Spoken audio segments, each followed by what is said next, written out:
It's that time of the year again, and some of you may or may not know, but it's Mental Health Awareness Month. Now, one of the main aspects of my work is mental health, and even though it is Mental Health Awareness Month, I tend to do a lot of work that extends throughout the year covering this subject. So I want to get into the whole aspect of why does it seem as if a lot of artists have mental health issues, or do all artists suffer from some sort of mental health condition? One interesting way that I look at this is by something I heard the comedian Steve Harvey said, where he talked about how comedians see the world through their third eye, and through that third eye is where they not only see all the pain and all the suffering in the world, but they have to see it in a way where they can translate it into something humorous through their craft, through their art. And I think that's what a lot of us artists are going through, where there are certain aspects of this world that we see, the constant situations going on around us, whether it be personal or external. And somehow we have to communicate this through our work, or we have to put our mind into a state where we can create certain artwork as an escapism from those traumas and from those situations. I find that a lot of times artists, including myself, have the tendency to internalize things, and through this internalization is when we really start to get into a dark, depressive state, into a low energy type of state. But ironically, that's when we can also produce some of our best work.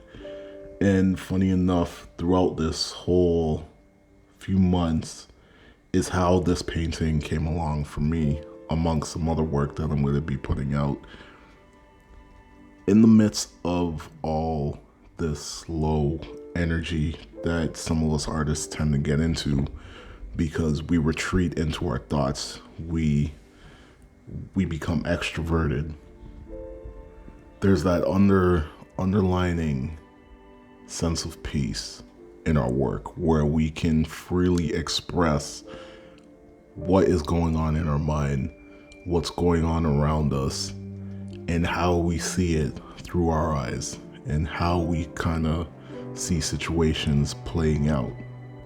And one of the main things through that is also addressing our traumas. Our traumas is something that we tend to neglect handling, that we tend to bury, that we tend to run away from. However, through some of the work that I've done, especially around the time of Mental Health Awareness Month, I found that it's always exhilarating, and it's always also freeing when I'm able to put some of these things into my work. And we've seen many artists do this in their own type of way. The Vincent Van Goghs of the world, the Fridas of the world, and many others. Even others that aren't into the visual arts or don't practice the visual arts, but conduct their art through music, conduct their art through dance, conduct their art through writing. We've seen many people express dark sides of them that we typically wouldn't see on the surface, but is buried deep within them. And I think that's what a lot of artists are going through and can relate to when it comes to mental health, is that a part of it is expressing that side of things, but also being able to free your mind, free yourself of that one aspect of who you are that you may feel is either holding you back or the world might not understand. And your artwork, your creations is a way to communicate with the outside world and possibly have a connection with them, or give an insight as to who you are as a person and as to the things you've been through and how you established yourself to the point to where you're at now. So that's all I'm going to cover for the subject today. But I'm going to wish all of you peace, Mental Health Awareness Month. Anybody that you know going through any sort of traumas, depressive moods, anxiety, be there for that person. Catch you on the next one. Peace.